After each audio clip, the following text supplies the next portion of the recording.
क्या आप विश्वास करेंगे कि भारत में एक ऐसी जगह है जहां शाम 7 बजते ही इंसान तो क्या पशु पक्षी भी एक रहस्यमय डर के कारण भाग जाते हैं। मान्यता है कि उस वन में आज भी रात के अंधेरे में भगवान श्री कृष्ण और राधा रानी गोपियों संग महारास रचाते हैं। जी हाँ, मैं बात कर रहा हूँ वृंदावन के सबसे बड़े रहस्य निधि वन की। यहाँ तुलसी के पौधे रात को गोपियां बन जाते हैं और यहाँ के रंग महल में रोज रात को श्री कृष्ण भगवान खुद सोने के लिए आते हैं। आप अगर निधि वन का वो सच जानना चाहते हैं जिसे देखकर लोग या तो पागल हो गए या आंखों की रोशनी गंवा बैठे, तो इस वीडियो को अंत तक जरूर देखें। तो चलिए शुरू करते हैं इस रहस्यमय यात्रा को। नमस्कार दोस्तों, स्वागत है आपका हमारे चैनल पर और मैं हूं आपका दोस्त सुनील। आज हम आपको एक ऐसी जगह के रहस्य से रूबरू कराएंगे जो सदियों से आस्था और जिज्ञासा का केंद्र बनी हुई है। उत्तर प्रदेश के मथुरा जिले में स्थित है वृंदावन का निधि वन। यह सिर्फ एक वन नहीं, यहाँ ऐसा माना जाता है कि आज भी भगवान श्री कृष्ण और राधा रानी अपनी गोपियों के साथ रासलीला रचाते हैं। क्या है निधि वन का रहस्य? क्यों यहाँ शाम होते ही इंसान तो क्या पशु पक्षी भी चले जाते हैं? आइए जानते हैं। निधि वन का नाम दो शब्दों से मिलकर बना है। निधि मतलब खजाना और वन मतलब जंगल। यह वन बांके बिहारी मंदिर से लगभग 1.5 किलोमीटर दूर है।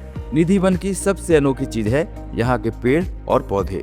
यहाँ के अधिकांश पौधे तुलसी के हैं, लेकिन ये सामान्य नहीं हैं। ये छोटे, घने और एक दूसरे से इस तरह लिपटे हुए हैं जैसे कोई इंसान हो। भक्तों का दृढ़ विश्वास है कि ये तुलसी के पौधे रात में श्री कृष्ण की गोपियां बन जाते हैं, जो रात में रासलीला में भाग लेते हैं और सुबह होते ही फिर से पेड़ बन जाते हैं। यहाँ के पेड़ नीचे की ओर झुके हुए हैं और उनकी डालियां आपस में उलझी हुई हैं। तो चलिए आपको एक और हैरान कर देने वाली बात बताते हैं कि यहाँ की जमीन सूखी और रेतीली है, लेकिन ये पेड़ साल भर हरे भरे रहते हैं। निधि वन के केंद्र में एक छोटा सा मंदिर है जिसे रंग महल के नाम से जाना जाता है। यही वह स्थान है जहाँ राधा और कृष्ण की शयन लीला की तैयारी रोजाना की जाती है। पलंग के पास एक लोटा में पानी, राधा रानी के लिए श्रृंगार का सामान, एक दातून और पान रखा जाता है। सुबह जब मंदिर के कपाट खुलते हैं और पुजारी देखते हैं कि पलंग अस्त व्यस्त है, मानो कोई उस पर सोया हो। दातून इस्तेमाल की हुई, पान चबाया हुआ और लोटे का पानी खाली मिलता है। ये वस्तुएं हर रात राधा कृष्ण के यहाँ आने और विश्राम करने का भौतिक साक्ष्य मानी जाती है। सबसे बड़ा रहस्य जो निधि वन को असाधारण बनाता है, यह है इसका सूर्यास्त के बाद बंद हो जाना। शाम 7 बजे के बाद यहाँ इंसान तो क्या दिन भर रहने वाले बंदर और पक्षी भी इस वन को छोड़कर चले जाते हैं। लोक मान्यता है कि रात के समय भगवान श्री कृष्ण राधा रानी और उनकी गोपियों के साथ महारास रचाते हैं। यह लीला इतनी अलौकिक होती है कि इसे इंसानी आंखों से देखना वर्जित है। यह भी कहा जाता है कि जिसने भी रासलीला देखने का प्रयास किया वह या तो पागल हो गया या अंधा हो गया या मृत्यु को प्राप्त हुआ। इस डर से आसपास के घरों के लोग भी शाम के बाद अपनी खिड़कियां और दरवाजे बंद कर लेते हैं। 15वीं शताब्दी में महान संगीत संत स्वामी हरिदास जी ने यहीं पर अपनी कुटिया बनाकर तपस्या की थी। उनकी अद्भुत भक्ति और बांसुरी की धुन सुनकर भगवान श्री कृष्ण उन्हें दर्शन देने के लिए साक्षात प्रकट हुए थे।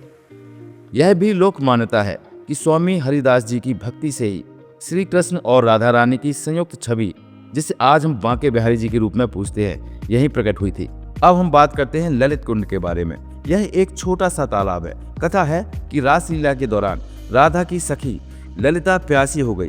तब श्री कृष्ण ने अपनी बांसुरी से जमीन में छेद कर इस कुंड का निर्माण किया।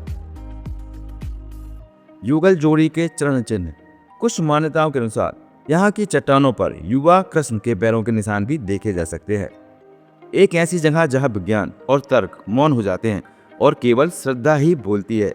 लाखों भक्तों के लिए यह सिर्फ एक रहस्य नहीं, बल्कि आज भी भगवान श्री कृष्ण की उपस्थिति का एक जीता जागता प्रमाण है। आपको निधि वन का कौन सा रहस्य सबसे ज्यादा रोमांचक लगा, हमें कमेंट बॉक्स में जरूर बताएं। अगर आपको यह वीडियो पसंद आया हो तो इसे लाइक करें। ऐसे और रोचक कथाओं के लिए हमारे चैनल को सब्सक्राइब करें और घंटी का बटन दबाना ना भूलें। मिलते हैं अगले वीडियो में, तब तक अपना ख्याल रखिए। नमस्कार।